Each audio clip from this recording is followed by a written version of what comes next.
Module 7, we're going to be looking at money. Yep, got your attention now? Well, you need money to make money.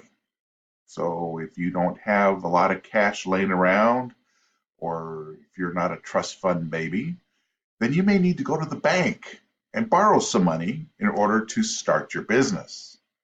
So, what are your rights as a creditor?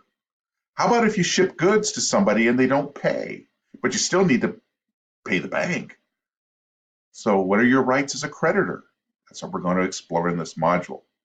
So, we're going to look at the rights and responsibilities of debtors and creditors.